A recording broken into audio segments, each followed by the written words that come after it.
Hi everyone, I'm back. I've been productive again, and I kind of want to experiment today and change up how I share art on this channel. I've used this channel for animation practice, and what you'll notice about my animations is that they're very short. They're usually 2 to 6 seconds long because animation is hard. I figured I might try to solve this issue by just sharing some of my regular art today and adding some commentary to it. I'm probably just gonna do this once for now. I don't know if it's gonna be a whole thing in the future. Here is a piece based on a scene from Metal Gear Solid 1. It's the scene where you discover the victims of a mysterious cyborg ninja you meet during the events of the game. I originally played this game in the Twin Snakes remake on GameCube, but I was finally able to finish the original game on the Steam port that released fairly recently. Even with the old low poly models, I think this scene has really grown on me because of its chilling atmosphere. You could be really scared and tense walking through this hallway, and I think there's a real beauty in that. I like the way I've drawn the background, but honestly, there's a lot to be desired with the actual corpses. I have a very cartoony style, so I don't think it demands a lot of fear in my version. But yeah, I'm happy with it. This took me maybe over a week. Second of all, this one's a really fun one. Trudy Dallas. Trudy Dallas is a comic work in progress that I've been subtly teasing throughout the channel. As of recently, I have finally created the project file in which I will be drawing the comic. I honestly don't know if I'll ever be able to actually finish this story. I don't know if I'll be able to finish the prologue.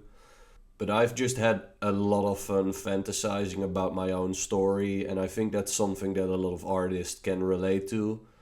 If I'm a little further, I might share a little more about the actual world and story, because I've personally fallen in love with these characters and I would love to share them another time.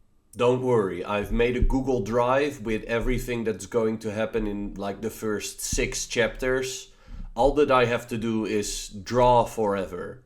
Also, one more thing, while preparing for this video, I redrew some key art of the main character. Check it out. Yeah, that's cool, right? Guns. Give me more. If you want to see an old comic that I've actually finished already, before I started Trudy Dallas, I actually had a different comic I wanted to make, which was called The Fang Squad.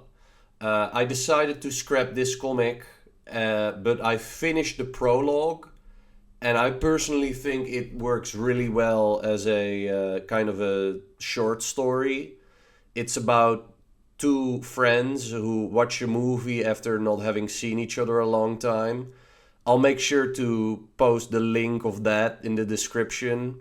You can view it through Tumblr. I think you might enjoy this as well. Another thing is I've made music in FL Studio. I've practiced making sample songs.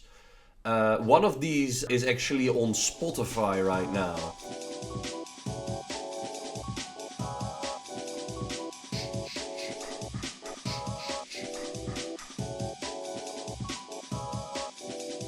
I'll share a link of that as well. The point of these songs was I wanted to make a song that sounded like an old fighting game. So think Marvel vs. Capcom or Capcom vs. SNK. Both of these games had surprisingly unique music for 2D fighting games.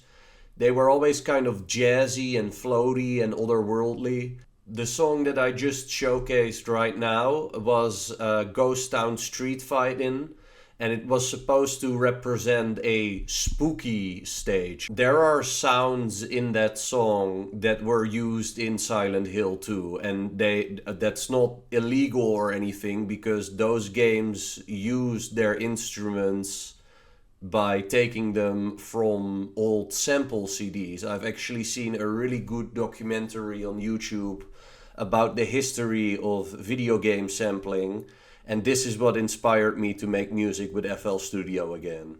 I've also made a city stage theme and a theme for like an Asian stage. Every fighting game has at least one level where you're in Japan or China.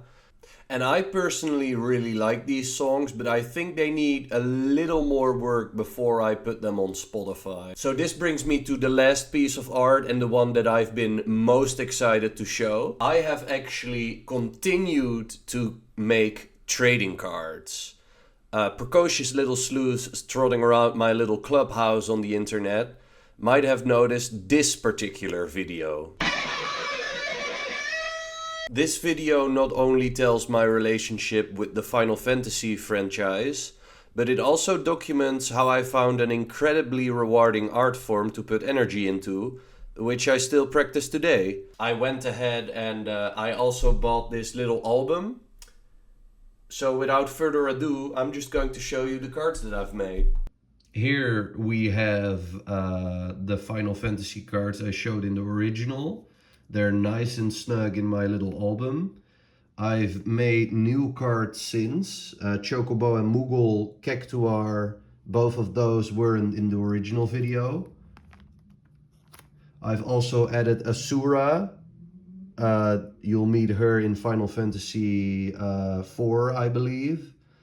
And then there's Alexander and Titan. I've actually reissued these because I wasn't really happy with the art I showed in the original video. And I think these look a lot better. Then there's, of course, the Knights of Round and Bahamut, still looking absolutely glorious. The Doom Train, crowning achievement of the album. But then there's the new set of cards that I've started. And I'm very excited to show you these. It's Darkstalkers cards. These were, it's basically Street Fighter, but with you play as monsters. So this is the zombie Lord Raptor here.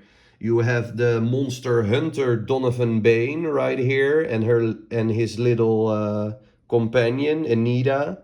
You have Rikuo, the fishman, who, well, he's pretty handsome for a fishman, I'd say. And here's more. Here's Morrigan. Morrigan is, of course, the poster child for the franchise. They still make a lot of figurines of her. I don't honestly know why this character is so popular. I have John Talbane, the Kung Fu werewolf, Anakaris, the Egyptian pharaoh. And then there's Bibi Hood. I've had to postpone this video because I needed another version of this card that included her dog. This is the dog version of this card. I have a version of this card where the dog is just missing, and this is unacceptable. There's Bishamon, the haunted samurai. There's Victor, the Frankenstein monster type monster. There's Dimitri, the vampire lord. He has his little rose, which he uses in one of his attacks. That's a little bit problematic if you know the context for it. There's QB. She's like a parasite lady. Fun fact about her, these eyes right here, those aren't real eyes. Those are for us. Those are for show. Her real eyes are right above it. That's terrifying. Then there's the last two cards I've made. It's Senko and Hutsil. Hutsil also has a little boy on his back called Cecil. He joins the characters, or he joins Hutsil at least, in one of the last games in the franchise. And after that, there's just a lot of empty slots. It is my intention to finish the roster. I am going to have every character from Darkstalkers inside of this little album. So this video was actually really hard to make because I wanted to cover everything that was on my mind when I started it. And I don't actually know the future of this channel. I hope I'll be here for a while. I hope I'll have a lot of fun posting art to this channel. I think that's my main concern. I don't really mind the subscriber count. I don't really mind a lot of people watching. I just want to share a little piece of myself, and I think I did that today. So, bye! Bye.